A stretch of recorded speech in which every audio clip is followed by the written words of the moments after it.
Have you ever chased a goal for months, only to reach it and feel an unexpected emptiness? And have you noticed how some people, even without luxury or fame, radiate a quiet contentment that seems untouchable by life's storms? Welcome back to the channel. It's great to have you here. Today, we are going to explore one of the most misunderstood topics in modern life, the nature of happiness, where it truly comes from, and how to nurture it from within so it becomes a steady presence rather than a fleeting moment. For much of our lives, we are trained to think happiness is a reward for achievement.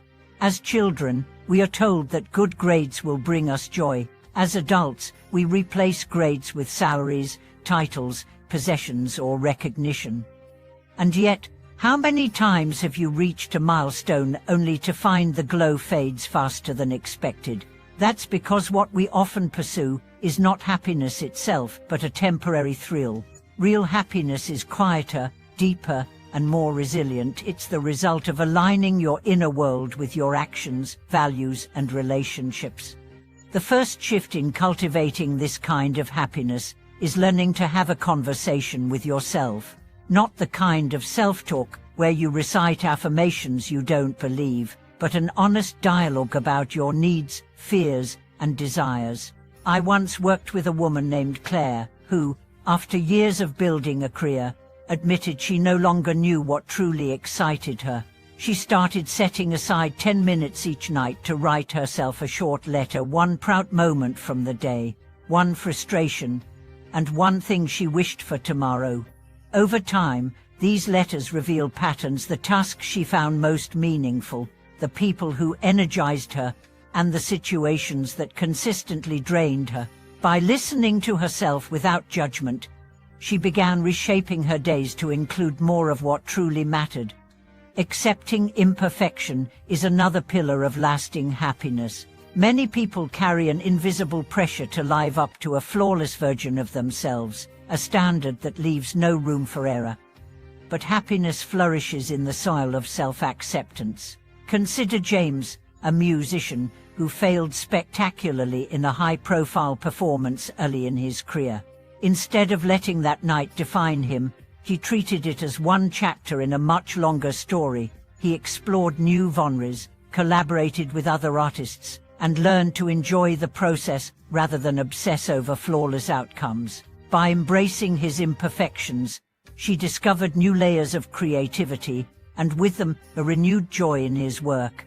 Gratitude, often dismissed as a cliché, is in fact a powerful lens for happiness, not because it ignores difficulties, but because it trains your attention toward what is working.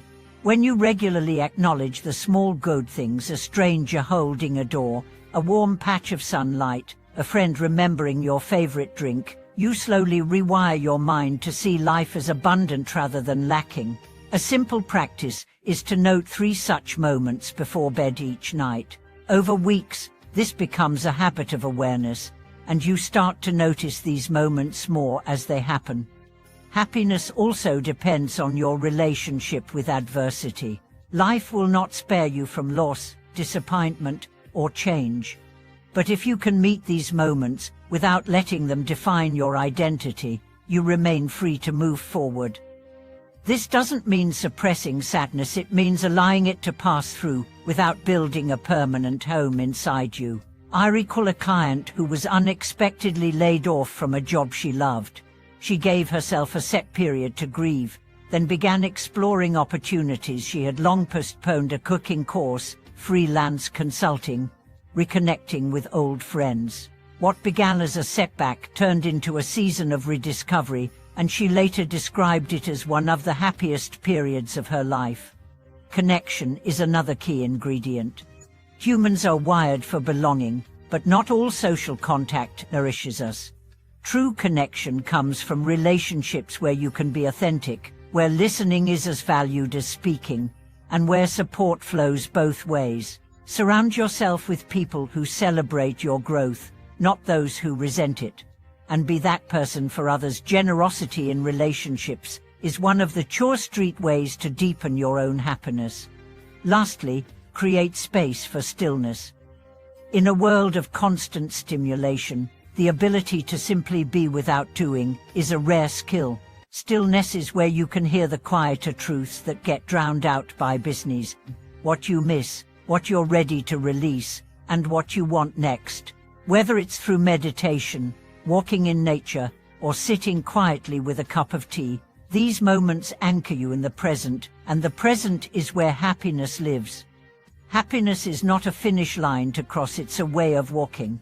It's built in small, consistent choices, listening inward, embracing imperfection, practicing gratitude, meeting adversity with openness, investing in genuine connections, and making room for stillness. Each choice strengthens the foundation until happiness is no longer a fleeting visitor but a familiar companion. Thank you for watching this video.